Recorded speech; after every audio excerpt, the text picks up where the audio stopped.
Good morning. My name is Ellie Blair White.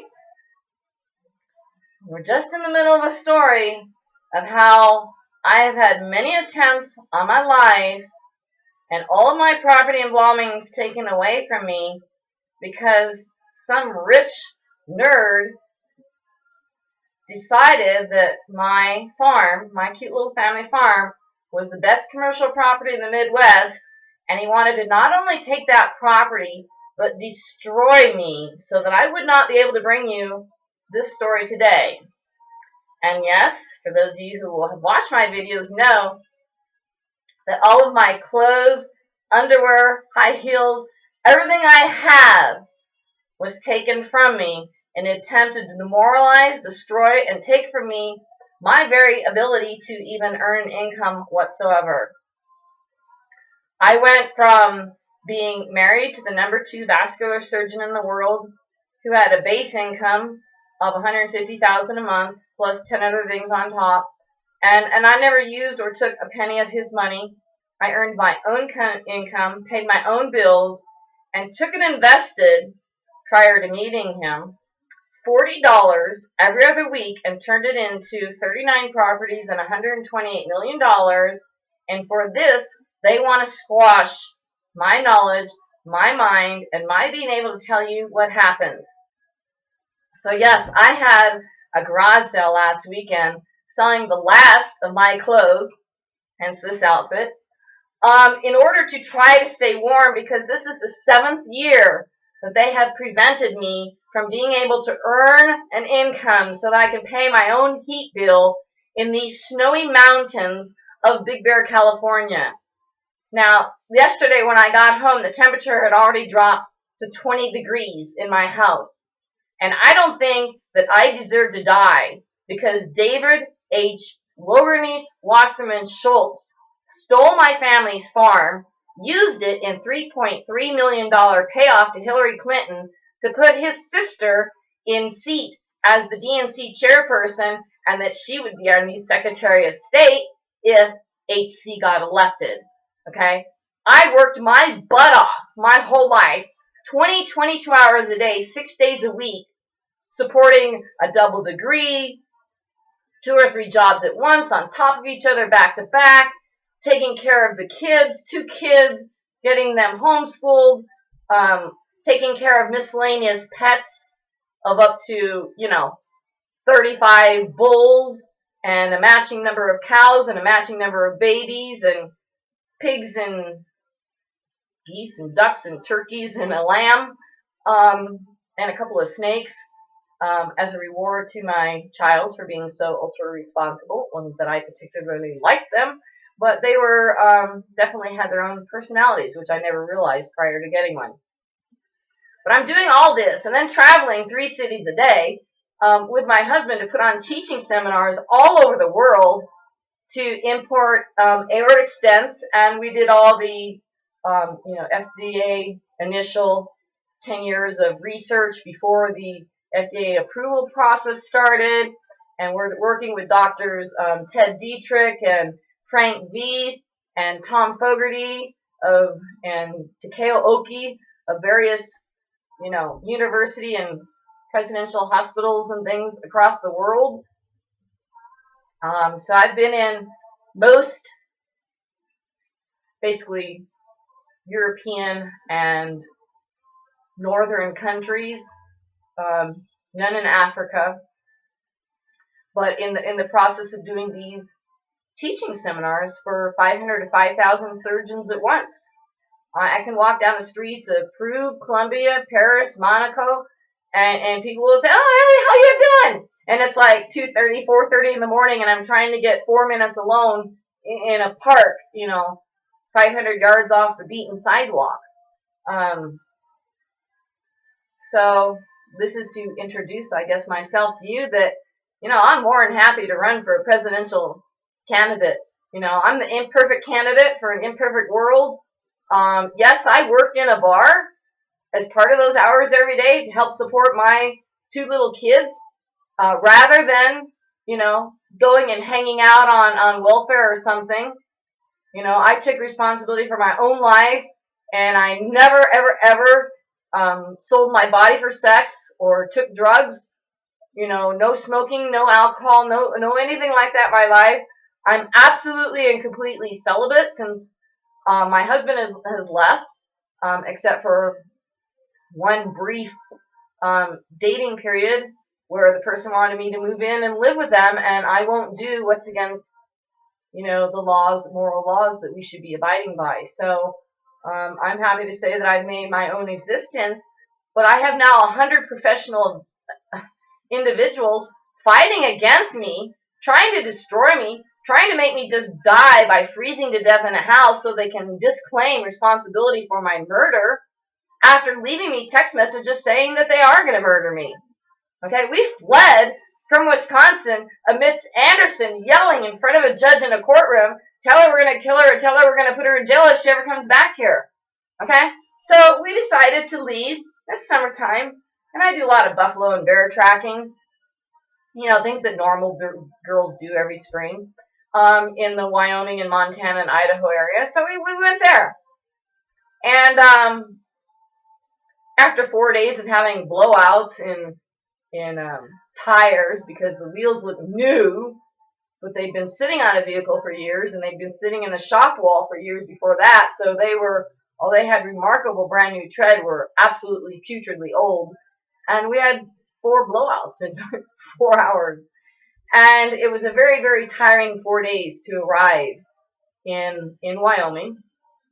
And when we arrived, an individual that I had met at church and had lunch with the second time after church with my daughter, middle of the day, middle of town, called me as we had just gotten into town and were proceeding to try to relax. And the individual said, I want you over at my house right this moment. If you don't come over to my house right now and have sex with me, funny things are going to happen to you. Well, I explained that, this is not going to happen, and we're deathly tired, and thank you very much for the welcome to town, but we're not interested in such at the moment. Goodbye. And at 5 minutes after midnight, so they wouldn't get counted for that extra day in jail, officers jumped through an open window, laying through this low window opening over my daughter's body with a .45 pointed at her and another on me, and screaming at me that, we just want to talk. Can you come outside? Really? You've got a gun and you're over my daughter's body, and you're asking me to come outside to talk? Okay. So I walked outside in my little undie evening wear that I was wearing. Just a little halter undershirt with skimpy little panty bottoms. And they threw my hands behind my back and shoved me in a police car. They refused to let me get clothes. They refused to let me put on a coat or shoes or slippers. They refused to let me get my heart meds, which were little bottles sitting there right next to the bed. And they took me down to jail. And then when I asked, why am I being arrested? What did I do? What's happening to me? And he said, no, I'm not going to let you put on a coat. You're going to go in just like that. When we have to come and get you in the middle of the night, this is what you look like. And he had to call the station to find out, why am I getting her? Because he didn't know. So that means no warrant, no rights read, no even reason given why I was being arrested. They took my daughter, and they did this to her several times. They'd throw her in a police car and cavort her around through the night, trying to make scary busts on people to terrorize her, and then dropped her off with, half an hour or so to spare to put on clothes and get to school after being up all night with no sleep. One time they did that all night, and then they took her to some county offices within the jail, marched her through so she could see that she was in the jail, and then shoved her in a dark conference room and just locked the door on her. When I asked him, why did you do that? Why did you do that to a child? I said, oh, we just wanted her to have somewhere nice and Dart so she could sleep for a little bit. Oh, really? Then why didn't you leave her at home? Okay? They continued doing this until a week before she turned 18, citing that a child can't be home alone, even though they had talked with her school about it and kind of planned this together, what they were going to do. And the school said, oh my God, we need her really bad for this cheer routine. So let her go to the game tonight, and then you can grab her, after the game. Wait till she gets to her house and then grab her. So they let her go home, and, my husband then took her to the grocery store, and she got groceries and did her laundry, did her homework, went to the game, then came home. And as soon as she got home, and he's standing by the gate outside, they broke the door in and grabbed her. And then later claimed that they had seen an uneaten plate of food sitting somewhere, which is not visible from anywhere, and used that as an excuse of why they had gone in and taken her, even though her legal stepfather standing right next to there. They said, I'm sorry, that's not sufficient. Only a birth mother can be found with a child. Anything else is not sufficient. So, yes, they were using my daughter against me. So I'm happily now in the jail, and they throw me into an isolation still hold. And they continue to not tell me why I'm there. They started feeding me one little end of a moldy bread loaf, while the list for the week said meat sandwich day. And I noticed that every time there was one meal that was marked as for me on this whole tray of meals, and it would always be a moldy bread end. So I just said a little prayer to God and said, God, they're treating me like crap intentionally here. They won't tell me why I'm here. I pray that you'll make me like Daniel and his friends when they said we're not going to eat the goodies of the king. We're just going to have bread and water and vegetables and water, and that you will make my body just so incredibly good for having eaten such a diet, just like you did with Daniel and his friends. And I went and I took a shower, and I came out, and the scaling whiteness that had come over my skin was gone. I mean, my skin literally glowed like a brass statue. My hair was just gleaming gold. And they became afraid when they saw that I was looking so good and other people were having just this white stuff falling out of their head and things. And then I sat down and I read my Bible. And they would stick me in a gym for my hour a day that I'm supposed to get out and exercise. They stuck me in a gym with one tiny little window way at the ceiling. And if you sat on the floor to do stretches, there was like an inch of dust where it had been never swept. And it was full of, pubic hairs and disgusting, scabs or things. It was all over the floor, and it was thick. And I would just sing at the top of my voice, one of a couple different songs that I could remember from church. Remember, I've had a couple strokes by now, so my memory's way gone, and I can only remember these couple songs. And they would have a nurse and an aide come in and start doing blood pressure checks and other checks all over my body, basically doing a medical appointment every day to take as much of that, which should have been an hour time of me exercising and having time alone, as possible, so that I wouldn't sing, so nobody in the jail would hear me singing. So on Sunday mornings, every Sunday morning, I would just stand up next to my bed and I'd start singing this one song. It's the only song I can remember. And little by little, my cheer would come back and my voice would grow. And the guys and ladies all over the jail would start beating on the pipes and in tune to me singing. And it was incredible. So I'm sitting down at this table, and I finally had gotten someone permission to give me a Bible. And I'm reading the story of Paul, and he's in jail, and the angel comes, and the whole jail shakes, and all the doors open, and the angel walks him out, right? So as I'm sitting there, clunk, clunk, clunk, clunk, clunk, all of the doors in all of the jails opened. You could hear them all open.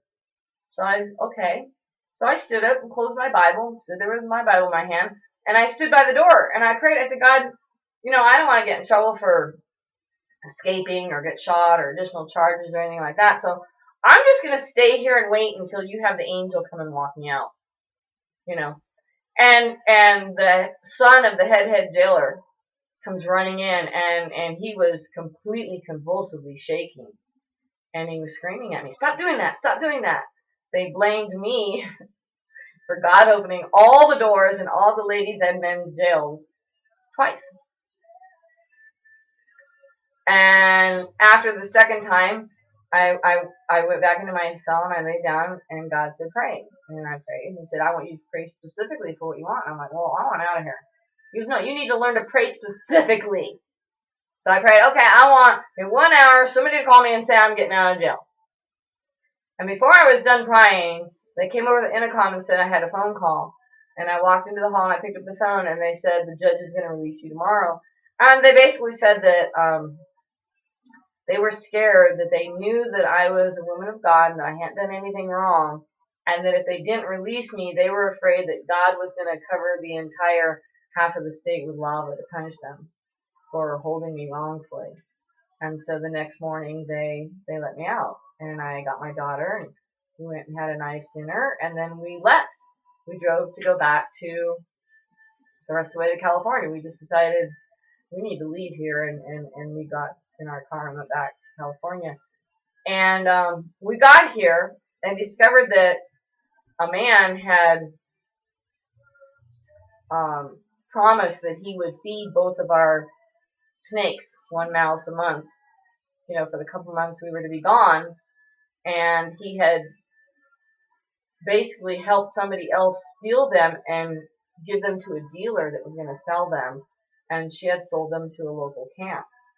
So we went to the camp and talked to them, and they said, "Well, here they are right now. Here's this big cage, and here's this and this and this, and we don't want to give you the big cage that they came in, but we'll give you this little one to take with you, and go ahead and take it." So we walked about 4 blocks holding this giant cage back to where we had parked the car at the very beginning of the camp, and we got in and we went home.